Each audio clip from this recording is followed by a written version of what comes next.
gut feeling is your body Mm, telling you you really need to watch out for this.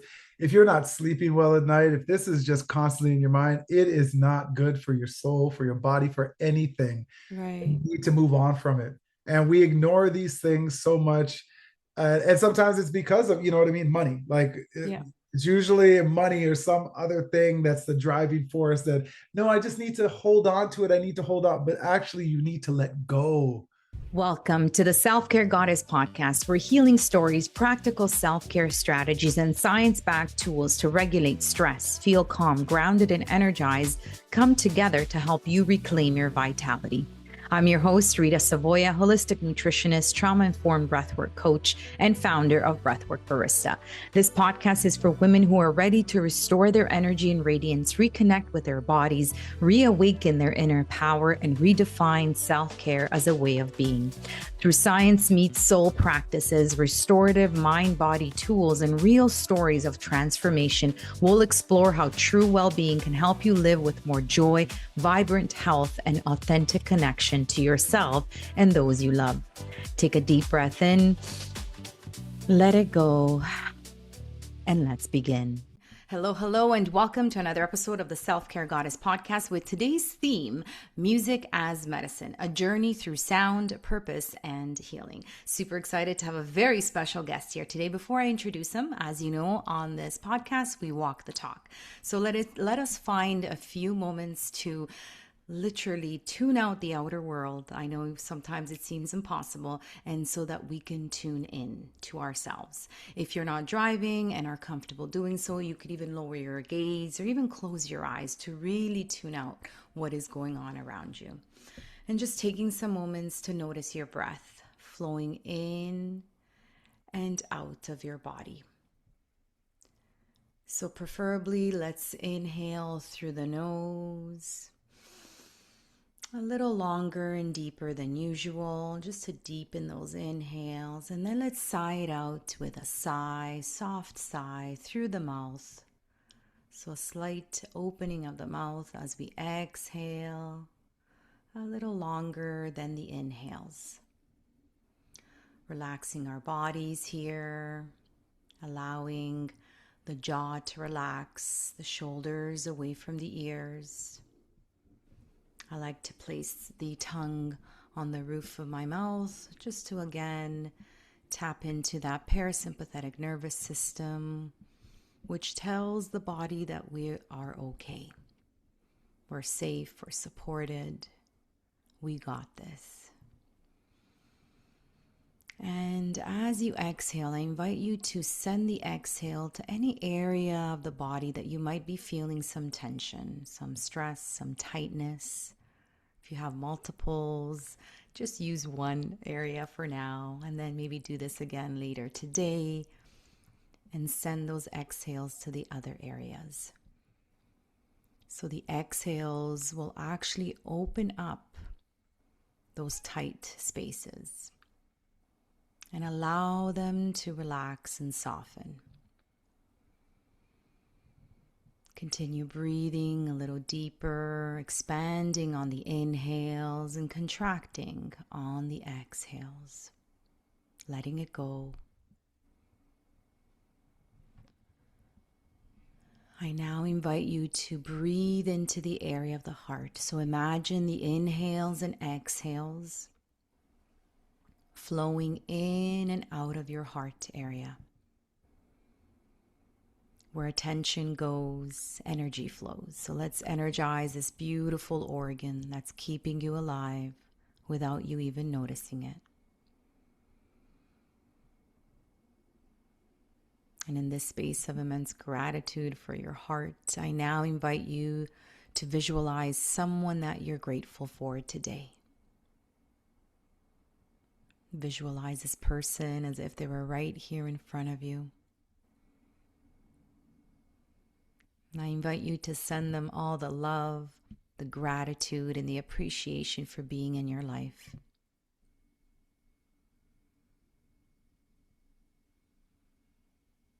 And now I invite you to send this love, gratitude, and appreciation. Send it back to yourself for being here, doing the work, not giving up, loving yourself, or learning to love yourself, even on those tougher days, tougher moments, expanding that love and gratitude, not only in your heart area, but bring it to every single cell of your body. On your next inhale, flutter your eyes open and come back to us. Thank you for participating in that quick coherence technique. That'll get your heart, your body, and your mind into coherence so then you are feeling calmer, more clear, safer, and supported. So that was a really quick way. Thank you for participating in that. Today, I am honored to be joined by a man whose voice doesn't just sing, it moves people. And I have heard him. He is awesome. Sean Jones is a Juno Award-winning record artist and actor whose soulful performances have lit up stages across Canada and beyond. From his acclaimed Soul in the City residency at Casa Loma to becoming WestJet's first musical ambassador, Sean has shared his gift to music with everyone, even 30,000 feet in the air. He's graced stages with legends like Stevie Wonder, Natalie Cole, Beyonce, and David Foster, and recently brought his creative vision to life through Art and Soul at the Art Gallery of Hamilton and Revival at Toronto's Palais Royale, a series that fuses live music, comedy, and connection.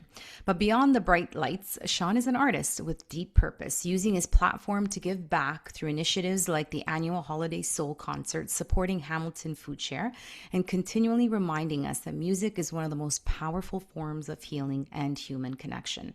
So without further ado, welcome, Sean. Welcome to the show. It is such a beautiful joy to have you here. How are you today? I am excellent, and thank you for having me. I'm always happy to share love and do breathing exercises. I don't do enough of those, so thank Yes. you. They're amazing. Yes. Breathing and music goes well hand in Yes, hand. Yes, it yes. does. So give us a little more background. I mean, it is quite impressive. And we were just talking offline. You have other projects on the go as well. Like what for me, what was sort of that pivotal moment that changed everything for you? Like I'm really interested and curious to know that pivotal moment for you. Well, it is a story that I've told a million times, but it's a great story. I was a young kid, very, very shy young man, never really cared about singing per se. But I love to dance and I love to perform, and you know what I mean? Like there's video somewhere of a young 7-year-old kid at a wedding, one of the weddings, and I'm just in the middle and there's a circle around me, and my feet are going and my hands are flying and I'm dancing to whatever it is that's playing. I loved all of that, but it was never anything serious about, creating a career out of it.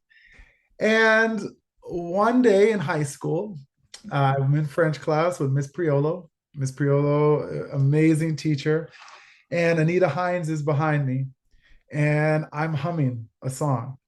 And like I said, very shy, wanted attention from the ladies, had no idea how to get it. And and Anita says, Miss Priolo, Sean can sing. And Miss Priolo says, Sean, come up to the front of the class and sing. And I don't know why I did it. Because I was scared. There's butterflies in the stomach. I have no idea why I went up to the front of the class, but I went up to the front of the class and I started singing, and every girl in that room just went, and I was like, oh, this is it. This is how it happens. And so I would just be in the lunchroom, and people would be like, little girls would be like, hey, Sean, we heard you could sing. Sing something. I'd be like, no. Well, okay, fine. If you really want me to, fine, I will. And that's really what started everything. If that moment hadn't happened, I wouldn't be here with you today, most likely. Wow. It would have taken me someplace else because I was into sports. I was, that was like a major thing for me. Basketball, track. These were things that I felt very confident in, and that gave, good Mhm. self-esteem. But this new thing created a whole new dimension. And Wow. I started gravitating towards that. And so that's how it started. That's amazing. I love that story. That's so cool. And so then you got into more training for yourself, and then you took it as a career, like you took it really No, seriously, or no? no, no. It was still just fun. I through mutual people at the school, I got connected to a gentleman named Michael Pope who had another group. He was singing with another guy, but they were doing a couple of shows or whatever. So I got connected with him and we started doing stuff together. Once again, this is all just for fun. Like I don't care. Like you know what I mean? I'm getting girls out of it. It's all whatever. This is fun. I had plans to go to university and become a lawyer. That Hmm. was the plan, right? Right. And after meeting with Michael and us singing for a while, there was another three guys that had a group, but they had a five-man group. That group broke up, but three of them stuck together. And they heard about Michael. And so one day, Michael and them met at the mall. Like literally, this is all how it happened. They met at the mall. Michael started talking to them. They're like, hey, do you want to join our group? Michael's like, hey, well, I sing with this other guy, Sean. Okay.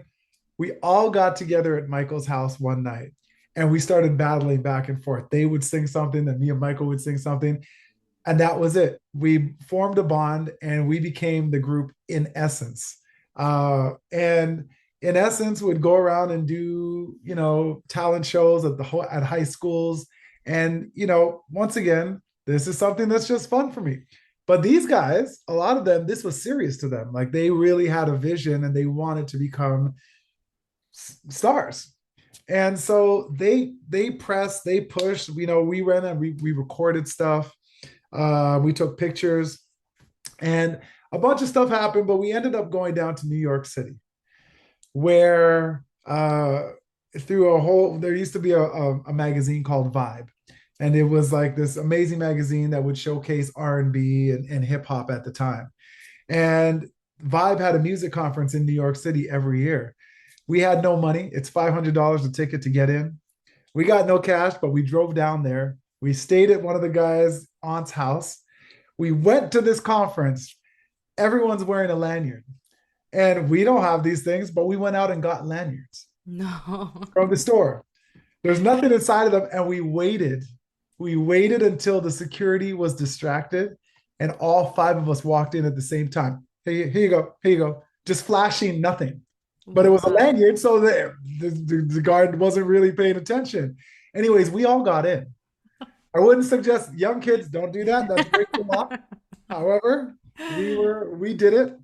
We got in. We passed out our packages here and there, and then we heard that there was a DJ competition that was happening, and this guy named Funkmaster Flex, who's to this day is pretty important still in the hip hop world, because when he plays your song on the radio, it's a hit like across the United States of America. If this guy plays your stuff, it's on. Hmm. So we heard that he was doing a show, so we went down there, and we had a boom box. Young kids, that's just a tape player, if you Yeah. remember what tapes are. And we were playing our stuff really loud. And some guy comes up to us and he's like, "Who is that?" And we're like, we're really cocky at the time. We're like, "Ah, that's us, that's us." And he's like, "Oh, okay." We see Flex coming down with a big entourage. One of the guys goes up, passes him a package. What we didn't know is that when Flex got inside the building, he passed it back to that gentleman that had come up to us and said, "Who are you guys?" And, Hmm. that's us. That guy, Paul Knotts, took that package home, opened it up, looked at the video, listened to the music, called us up that same night and was like, "Hey, I want you to come and meet Flex." And so we went down to Flex's club. Anyways, we ended up becoming underneath their management uh, Wow. umbrella. So Yeah. we're managed by Funkmaster Flex. Everything is going great. We put out a single with Funk Flex's, permission. He blasts it. It becomes like a hit, a quasi hit, a hit in New York City, and a quasi hit kind of across the United States and even into Europe. To be honest with you, we set up a showcase with every single record label you could possibly want. And at this point, we're like, this is it. This is it. And we bomb. I mean, Hmm. we it might have been overconfidence. We weren't ready, but it was terrible. every single label walked out of there and had nothing to say. And what do you do at that point? I mean, that was Right. every label that we want to be signed to, and they all basically said, no, we're not doing this. Wow. So we came back to Canada. We were deflated, not defeated. Yeah. And it just so happens that there was a hip hop group called Ghetto Concept that was filming a video, and they were signed to BMG Canada, and they wanted us to sing on the hook of their song. So we sang the chorus. And one day they were shooting a video, and they asked us to be in the video. At that video shoot is a lady named Lisa Zabitnu and Keith Proteus, who was the vice president of BMG, and Lisa Zabitnu was the president of BMG. And we got it right that time. We met them alleyway and we sang a cappella. And this time it was tight. And so the next day, pretty much, we went into the BMG offices and we signed a licensing deal. And Hmm. we worked on our first record. It was called The Master Plan. It was released in 2003, and we won a Juno for it in 2004. Right. And, things were going great. And then BMG merged with Sony, and they started cutting acts, but they didn't cut us. Hmm. We felt fortunate, but at the same time, they wouldn't release our second record, which was Ready. And there's only so long that you can make money off your first record. Nobody wants to see you perform the same stuff all the time again. So we were like, listen, if you're not going to release our song, then you need to release us so that Right. we can go and do our thing. Right. Eventually they did, but they kept our record because they're the ones that paid for it. Oh, We have no money to fight them. They've got a right. massive Yeah. lawyers. So at that point, Wow. infighting starts amongst the group because everyone has an idea of where we should be happening and la la la la la. The group splits up, breaks up in around 2006, I think it was, Mm-hmm. and I wasn't sure what I wanted to do, so I started writing songs. I was still living at my parents' house. I bought a computer, I bought keyboards, I bought a guitar. I saw Prince at Massey Hall one and just inspired me to just start playing, and I started making music, hoping to get a publishing deal while I still figured out whether the group was going to get back together or if I was just Mm-hmm. going to do whatever. Nothing happened on that front, but I ended up getting signed to another label called Wide Awake, and it was a nightmare. I'll spare you the long story, but it was a nightmare of a journey. And at one point, I had to decide whether or not my what my soul was worth, because I was on this label. Nothing was happening for my career, but I was getting paid money. Like I was getting like a monthly stipend, right? Mm-hmm. And at this point, I've got a car, I've got a house. In fact, I think I have two homes at this point. Like I have one that I'm renting out and one that I'm living in. I got bills, Mm-hmm. right? And it's just like, hey, if you just sign here, the money will keep on flowing. But nothing was happening for my career and my soul. And Right. at one point, I just said, you know what? I'm done. I'm done. And the minute that I made that commitment, all of a sudden, a new manager came around. And the first gig that I got was opening for Sarah McLachlan and the Tenors in Wow. Calgary Yeah. for the same amount of money that Mm. I used to get monthly with this company. It was like a sign. It was just like, So divine. ah, Yes. you Yeah. know what I mean? It was like I had to step Mm. off of that cliff and hope that there was going to be a ladder there, that the universe was going to catch me. And it showed me, yeah, I got you. You Mm-hmm. just had to make the decision. And I made the decision, and that happened. And then from there, other things happened. I started making records again. I put out more records, and I got a great residency at a place called Casa Loma in Toronto, Mm-hmm. and it was called Soul in the City, and it was just supposed to be 4 shows because no one was sure how it was going to happen, how it was going to do. We invited like 200 people of our closest friends to just come and just check it out, and it went so well that 4 shows turned into 8 shows for the summer. And the next summer we were renewed and we came back. and it went on for 8 years. Mm, And 750 to 1,000 people would show up on a Monday or Tuesday night to see mm, my band and I perform originals, covers, and I also mhm. brought on special guests because I love to share my stage with emerging artists That's and create this beautiful. amazing show. Yeah. And so, yeah, it went on. It was Mm, unbelievable. It was an unbelievable experience. And then that ended in 2003, and I had to pivot. So 2004, I started a new series called Summer Soul, but I didn't really have a ton of time to put it together. But 2025 is when Revival happened. And mhm. Revival at Palais Royale, I started that. And that's a whole new series with comedy and music. And hopefully it'll be happening again in 2026. In the summer, obviously. In the summer, yes, absolutely. Because Wow. yeah, so yeah, that's a lot of What? information, but yeah. No, no, it's beautiful. What a journey. What a journey of not giving up, of trusting. We were talking offline about this as well. So, in terms of taking that leap and knowing that it wasn't good for your soul, what was that driving force in your opinion? Like, what was it, something that somebody said? Was it a gut feeling? Was it you weren't sleeping at night? Like, what are some of those signs that people should maybe watch out for to know that you're not in alignment, you're not living in alignment, right, with your true self? Yeah, I think gut feeling is your body Mm, telling you you really need to watch out for this. If you're not sleeping well at night, if this is just constantly in your mind, it is not good for your soul, for your body, for anything. right. You need to move on from it. And we ignore these things so much.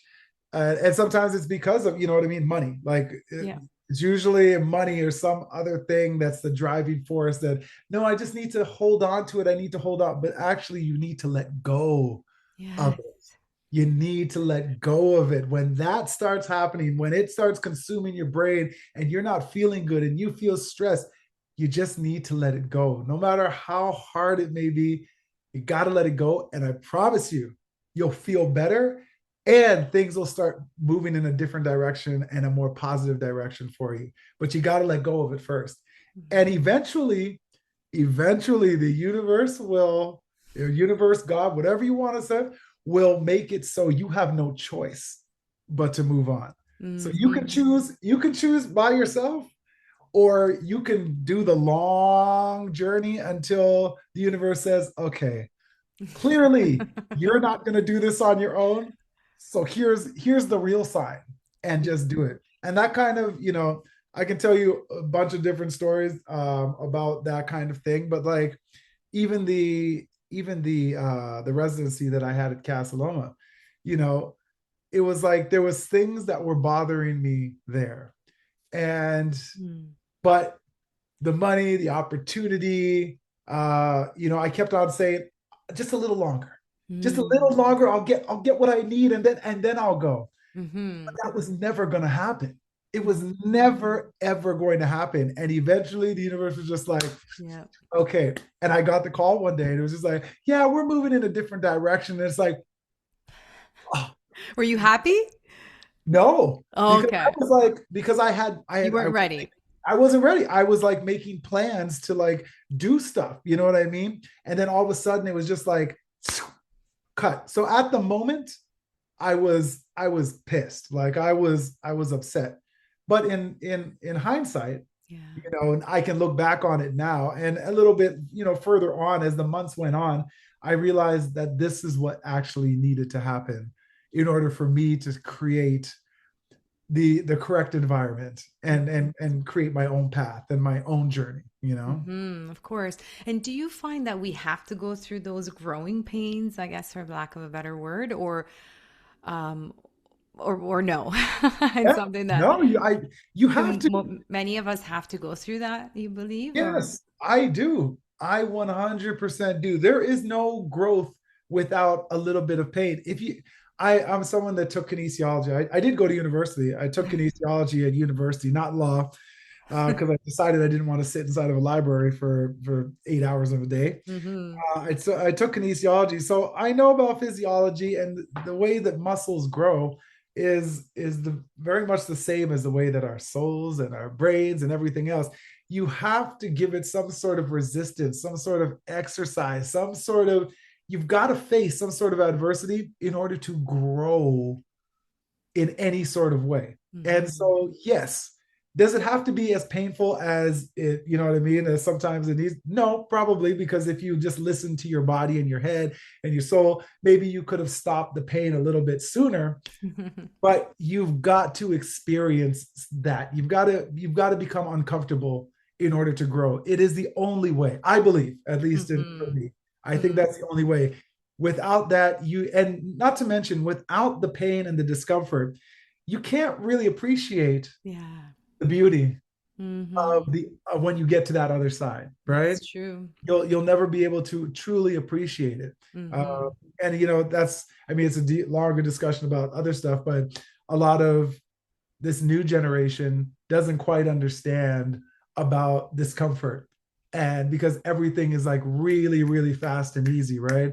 It's like you can go on Chat GPT. You don't need to go to the library and look up an encyclopedia, Yes. and go on the computer and look up the catalog number. Yeah.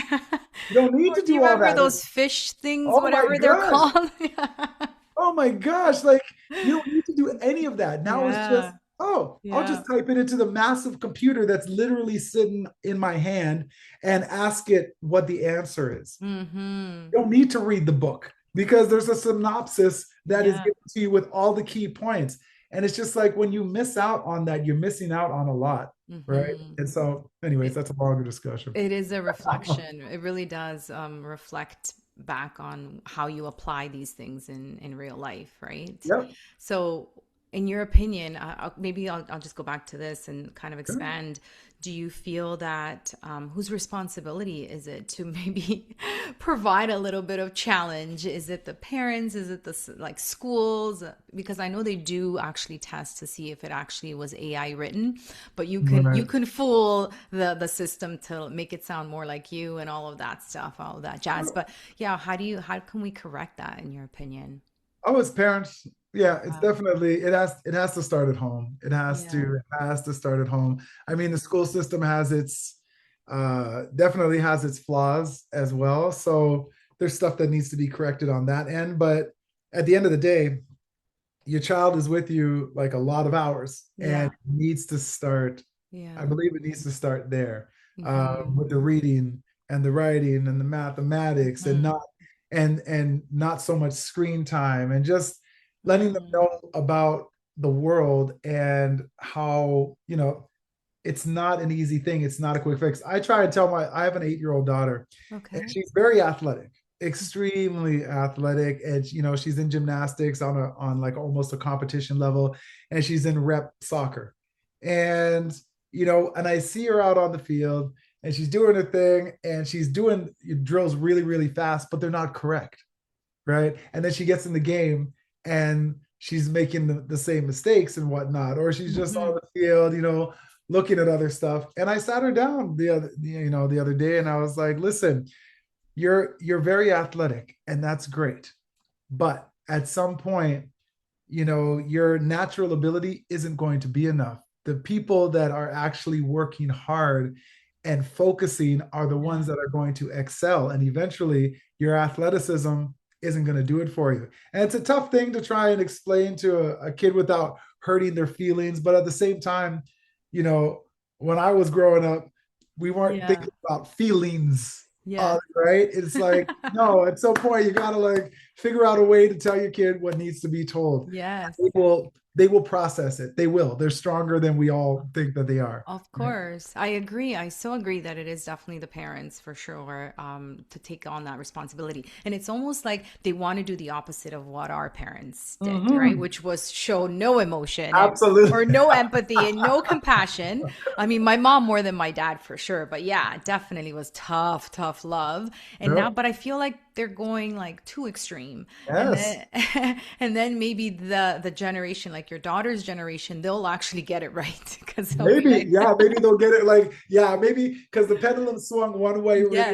yes. Now it's Yeah. swinging Now the it's other a way little, really hard, and maybe they're gonna be the ones that be like, okay, a little of both is like yeah, the right mix, right? But exactly. But yeah. that is tough love. So I love that. Thank you. So do you believe in making a wrong decision? Is there such thing? Uh I used to. Uh-huh. I used to feel like wrong decisions. Now it's more of a teaching moment. I that's the way I kind of look at things, right? It's like, okay, that didn't work. What's next? You know what I mean? How can I improve on that? Maybe I need to go in a different direction as opposed to was it really wrong? Yeah, maybe it was wrong, but it's not the end. I don't think there's anything wrong with like making a wrong decision. Yeah, I made a bad choice. Okay, how can I pivot from that? It's just Mm-hmm. when you make the mistake, you can't sit and dwell on the mistake and be like, oh, I made a bad, oh, that's it. It's over. It's done. I can't, I'm never coming back from this. It's like, no, like this life, there's not, listen, one of the best things that I ever learned, I think, was nothing is as good or as bad as you think it is. Like it never is. So in your mind, when something bad happens, it's always like the worst thing that could possibly happen in the world. When you step back for a second, it's like, you know what? Okay, cool.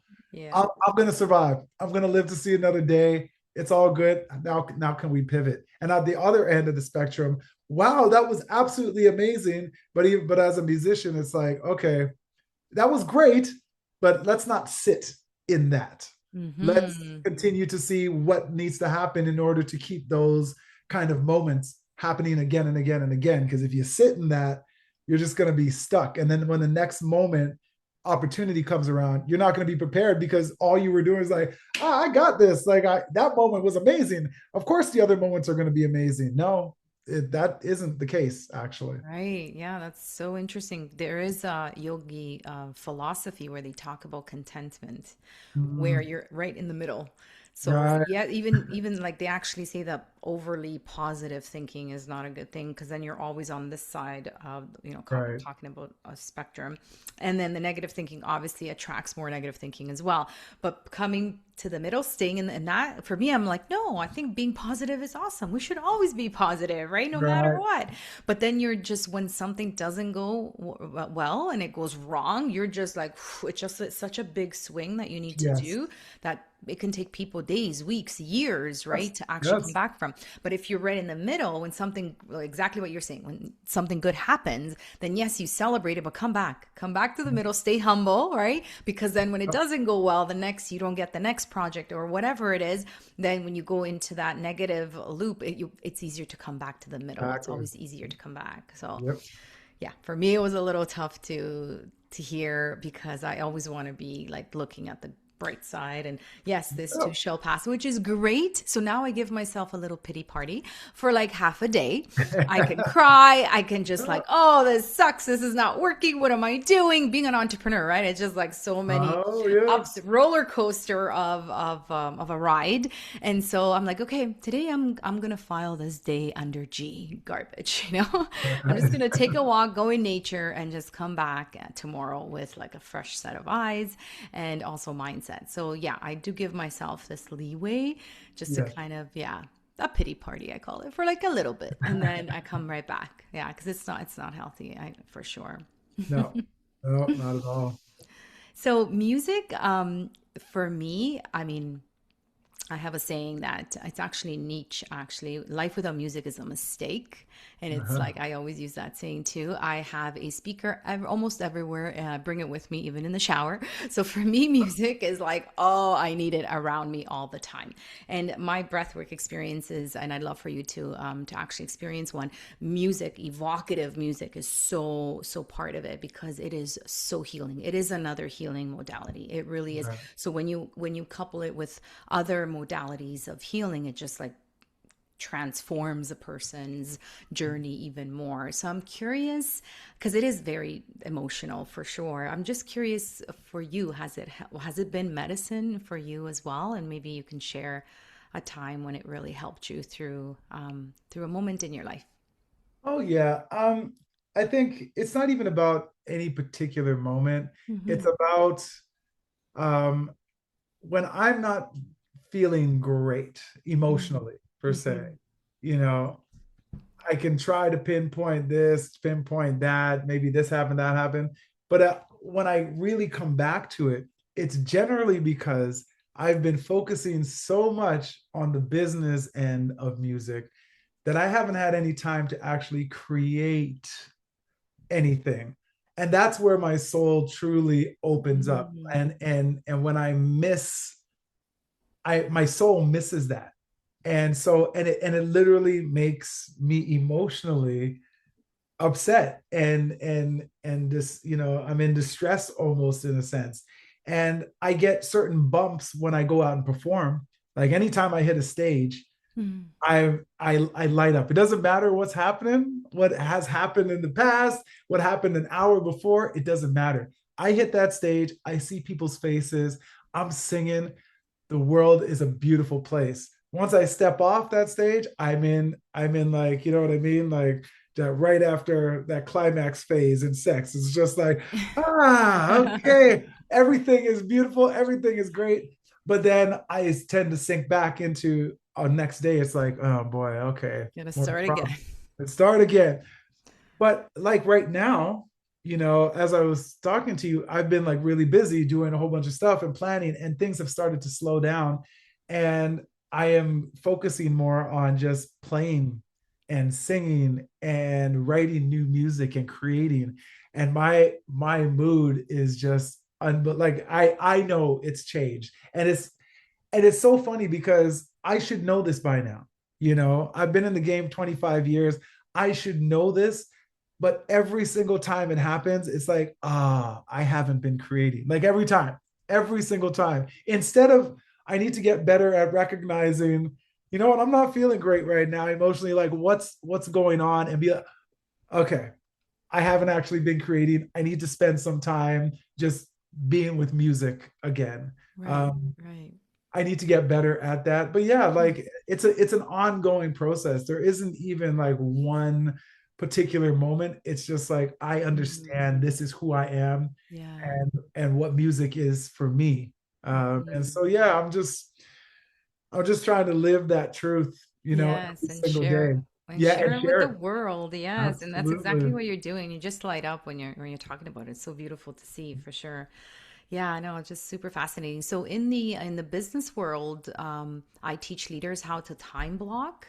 And I've been Mhm. doing this myself too. And you could either do it like weekly, saying, like, for example, I record my podcasts on either Wednesday or Thursday, and that's Right. it. So then if I don't get something else done, I won't feel guilty about it because I know that these are my recording days. I'm recording content on Wednesday or Thursday. But you could also do seasons, right? So if you understand like, when it's kind of a slower season, commit to Mhm. like, this is it. I'm gonna be creative in this season so that Right. your brain first of all has something to look forward to, that dopamine effect. Okay, it's coming, Right. like whatever it is, if it's December, if it's January, whatever it is. Oh, okay, January is my creative season or my creative month that I Yeah, do yeah, this. yeah. So that sort of time blocking has helped me tremendously, and a lot of people swear by it. That is one of the best ways to keep entrepreneurs on check, and also like sane as well, so that we don't feel that regret or that guilt or, oh, we missed our little deadline today.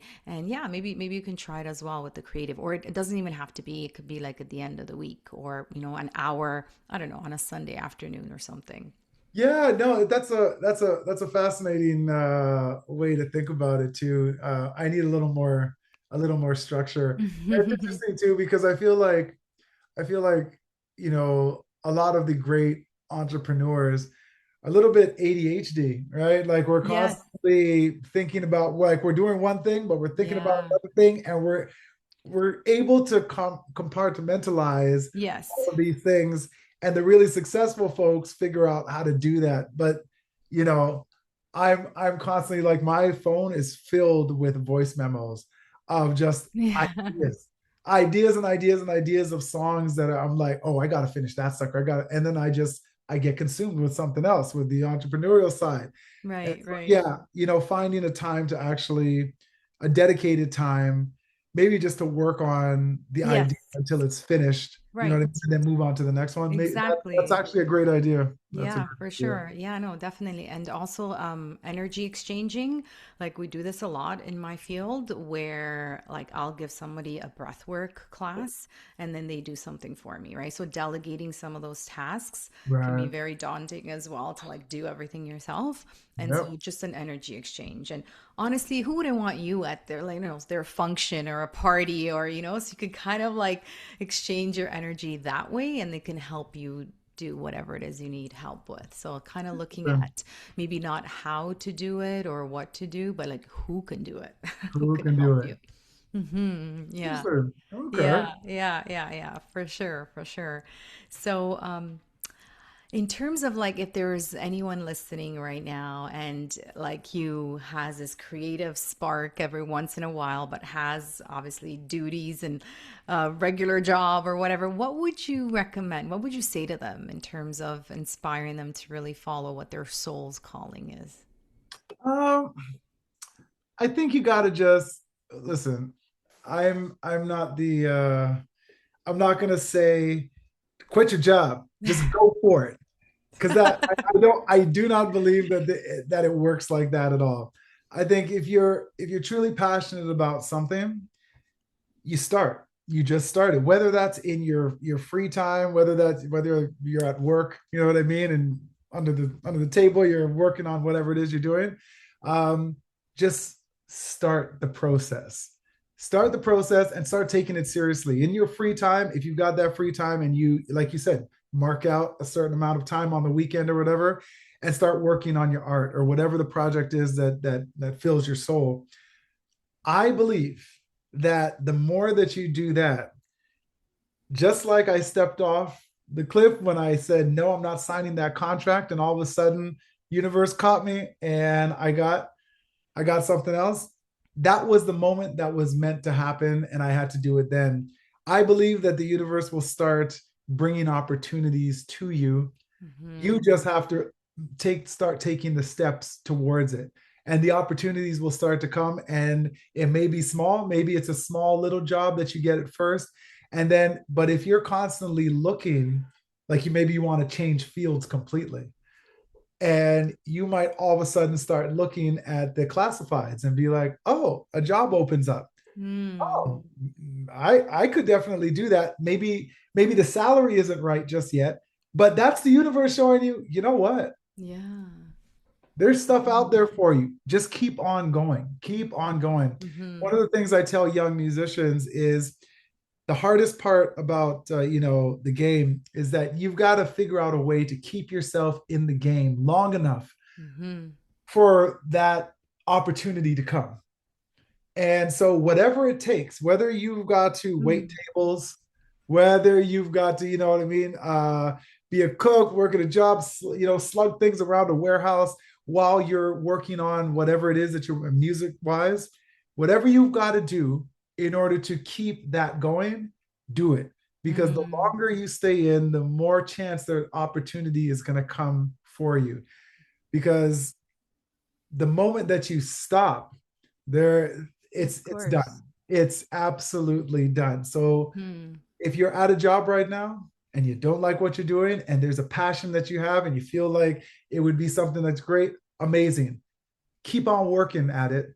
And I'm telling you, just and start looking for those Hmm. signs. Start looking at the classifieds. If that's something that you truly want to do, start looking and figuring out, or maybe you're starting small. Maybe you're starting your own business on the Hmm. side, on the weekends. Maybe you're doing Hmm. it that way. Eventually it grows into something where you don't need to be at this other full-time position. Maybe it's a split. Maybe your life doesn't look like completely diving into and doing being immersed completely full time in what your passion is. Maybe it's part time over here, but as long as your soul is happy, that's the big that's the big piece, Yeah, right? exactly. It's not all about the money. It Mm-hmm. really isn't. It's Mm-hmm. really not. And if you just focus on that, you're never going to get anywhere. No, it's so true. So wise, Sean. So I don't know wise. about Yeah. wise. You Just have things I think about. That's all. Yeah, no, I really love that. I really love that. And yeah, to just start, to just keep Gotta going. just And because Do you believe in luck or you believe in you create your own luck? Oh no, I think, Hmm. um, do you create your own luck? I kind of think that you do create your own luck in that I believe that the more you're doing something with especially when it comes to your passion, the more that you're doing it, the more of that energy you are putting out there. And Yeah. the more energy of that you're putting out there of those opportunities, you start to attract those opportunities. And eventually one of them comes and hits you right on the side of the head, and you it takes you in that direction. So in a sense, yes, like I kind of do believe that you kind of do a little bit, create your own kind of luck. But luck is also where preparation meets opportunity as well, Hmm. right? Yes. I truly believe in that as well. But the Mhm. more that you're doing something means that you're actually preparing yourself for it, right? And that's where the opportunities are being drawn in. It's this energy, man. The more Hmm. I know people, there's a lot of people, and probably no one that's listening to this podcast because this, you know what I mean? But there's a lot of people out there that don't understand that we're all just energy, and the vibes that we put out, they do come back to us in that same sort of vibration. If you're Right. putting out negative stuff is going to come back. If you're thinking negatively, negative stuff just is going to keep on happening to you. It's Hmm. this energy that we constantly give and take. And if you can figure out a way to just be positive as much as possible, um, and just follow what's truly in your soul, I truly believe that that kind of energy comes back to you. It does come back. And that's where the opportunities open up. Yes, exactly. And preparing for them for sure. I love that. Yeah. Because yes, it is about being at the right place at the right time. But if you don't have the right product or the right idea or something Yes. that you've been working on, and that's just not going to work for you. So it's yes, I do believe. So in my personal opinion, I believe in creating your own luck. So when people are like, oh, you're so lucky you get to go to Mexico and support a retreat, I'm like, I worked my butt to do that. That Yeah. wasn't luck. I am creating that luck myself, but I wouldn't call myself lucky because it happened to me. It didn't just come to me. I've been preparing for it. So, and I took those opportunities, knocking on those doors, right? Attending all of those where we met as well, those networking associations, and you just never know who you will meet. So it's exhausting. It can be, It but can. my soul is happy, and when my soul is happy, my soul is healthy, and my body is healthy. And so I just find we just need time to reset and relax and just kind of recharge as well from all of these. Because I'm very extroverted, but yes, I still need that time to myself to like Sure. recharge my battery. Of course. And we all do. Especially when you're the person that's the head of everything that you're doing. It's kind of like Exactly. you're out there, you got to be on. For me, if I go out, you'll probably find me usually at the back of the room, like watching everybody else. I because like when I'm out there, I got to be on. When I'm Yeah. on stage, I got to be on. When I come Yep. off stage, I got to be on. And I honestly just like to just chill out. I'm actually a very quiet person. You know what I mean? I hang out with my dogs. You know what I mean? Like go watch some movie. Like I'm a very quiet kind of guy. And so, and I don't like to be fake either. I really don't. If I don't like you, I don't want to be around you. And I That's good. even if that means, you might have something that I need. Let's just say you're a sponsor or da da da da da da whatever. But there's things about you that just don't jive with my soul. I'm very bad at that. Like I would just rather not do business with you Yeah. whatsoever because I'm just not that guy. Hmm. It's very hard for me to be fake with people, Yeah. very hard. And I so I hear keep a you. very small circle. Hmm. And the people that I generally do business with are good people and people Yeah. that, what I mean, have come into my life for that purpose. And the bad ones usually stay on the outset and I don't. And even if they do come into my circle somehow, in some sort of way something happens and they get removed, and I Yeah. didn't have to do anything to do it. You know what I mean? Like Yeah. it's very Wow. interesting how it all That plays is out. amazing. You're protecting your energy, right? Talking Yes. about energy and vibration, setting boundaries. I mean, this is what we talk about on here all the time is that women, especially, are really bad at doing that. But in order to do that, yeah, it's to protect your energy and to be able to fill your cup so that you can pour from a overflown cup, not a full one, Yes. because you need that. You need that fullness, but overflown cup. So yeah, I really respect that and I honor that. So it's funny, Sean, because my family used to call me the Terminator because I used to terminate. I speak to very few people from like high school and university and stuff because the same thing. Like if I don't vibe, like no, I'm not gonna waste my time and energy and I hate gossiping. And if I, if there's stuff that I don't like about you and you can't change it and stuff, and it's just not that's just not who I am. Yeah. Yep. So I know. I hear very you. aligned in that. So tell me, how do you stay grounded? Like, what's your self care? Give me your top three non negotiable self care habits that you do on a maybe daily basis or not. Geez, grounded. I don't know, I mean, music definitely is a piece of my life from the moment that I wake up to not. I work out 4 days a week at least.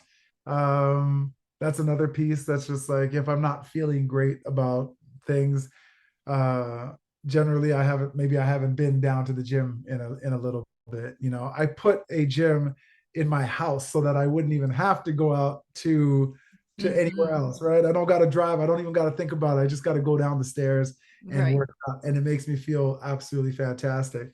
um and spending time with the family for Mm. sure, like my daughter, like Yeah.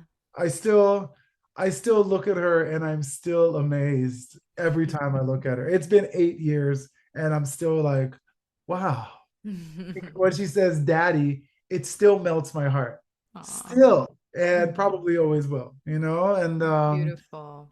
so yeah, those type of things. So what did I say? I said working out, music, and family time. Yeah. Yeah. Those are like Beautiful. those are non-negotiables. Those have to happen. Nice, nice.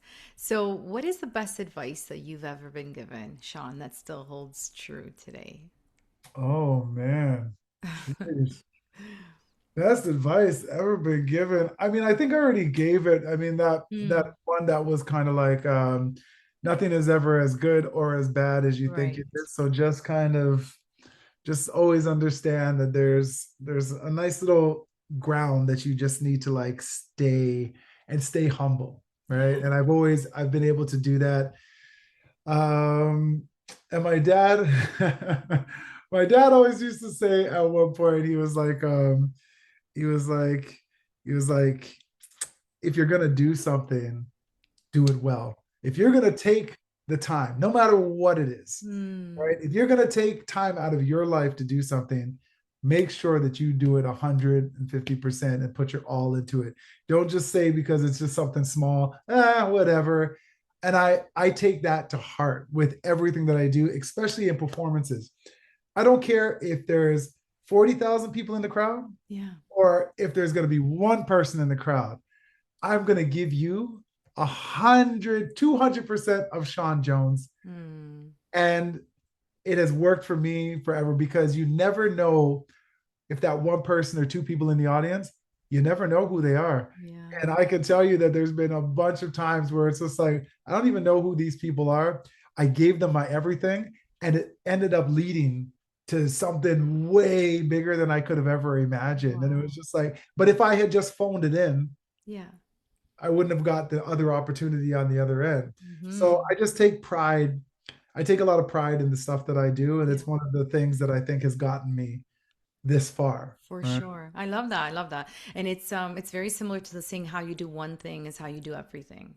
So if you do Yeah. something half-ass, or sorry for that, then other things are probably you're doing the same thing. So it's hard to kind of do one thing 150% and then the Yep. rest. So it's kind of getting into that discipline of always doing your best. So it's pretty cool. I like that. That's awesome. Yeah. And there's a balance with that too, because you can, perfection can be like Mm. drive you crazy, right? Hmm. And sometimes you can overthink things. So there's definitely a balance with that and that you've got to find. But at the end of the day, the whole point is to do your best at all Mm-hmm. times, right? And Yeah. not do anything just like you said, half. Thank you for doing that. That's awesome. I Yes. believe myself. There you And go. yes, and also in terms of saying yes all the time to these opportunities, because you just never know. I'm the same way. I don't care if it's just five people at a breathwork experience or event or whoever it is. I'm just like, yeah, I'm going to show up because you know what? That person really needs it, and it's going to change that person's life, right? Yep. And honestly, I can't actually do like a half bleep job anyway.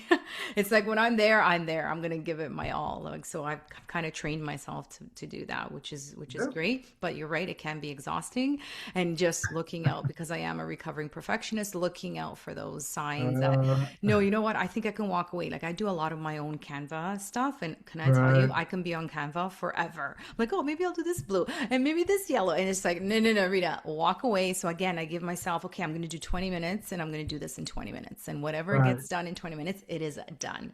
Done right. is better than perfect. That's been kind of my Absolutely. motto.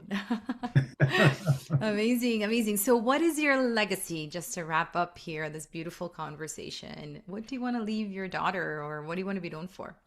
Uh, I want to I want to know that I've made the world a little bit of a better place, in some sort of way. I want to know that um that I've made people happy, and that I've touched people's lives. And that to me is important for me. I wrote a song called World Don't Forget Me When I'm Gone. Uh, Oh, wow. don't or I think it's actually called Don't Forget Me When I'm Gone, on Spotify. But it's this great track. I actually wrote it because my grandfather actually died from Alzheimer's dementia. Um, And I was very, very young, so I didn't even realize that. And quick story, I had this idea for a song, and this was like years ago. This might have been 2012 or something like that. I had this idea for a song. It was just I had the chorus, and it was, well, don't forget me when I'm gone. And I was messing around on the guitar, and my manager calls and he's like, "Hey, listen, we have a potential show for you for the Alzheimer's Society." no way. And I was like, "Oh wow!" I was Wow. like, I kid you, like, swear to God, this happened." I'm getting And goosebumps here. and, Wow. and I'm like, "Really?" Because I'm writing like a song called "Don't Forget Me When I'm Gone." I'm like, "Oh, maybe I can like turn it into something, right?" I get off the phone with him. I'm continuing to play around with this, and I get a call from my mom. My mom's like, "Hey, what are you doing?" I was like, "Oh, everything's cool. Oh, I just got a potential gig with the Alzheimer's Society." "Oh, did you know your grandfather passed away with Alzheimer's?" "What?" Wow. I don't. What are you talking about? So I learned all of this. Anyways, ended up writing this song from the context, or from the point of view of someone that has Alzheimer's and dementia, and feeling like as the memories are fading, Mm-hmm. they're worried that the world will also forget about everything that they've ever done, right? And one of Mm-hmm. the bridge, it's like, when we're young, all that really matters is glory, fortune, and fame. But will they remember my story and why I came? And I this song is just like, it's just a beautiful, really touching song, and it's something that speaks to me because people can come up to me and be like, "Oh, you're an amazing singer. That's great. That's great. But did I touch your heart?" Mm-hmm. I don't if all people remember me for is being a great singer, I've failed. I feel like I've failed. I want to do something. I want to touch people's hearts. I want to help people. And that's why when I go to do a show and people come up to me afterwards and they're like, "My day was crap.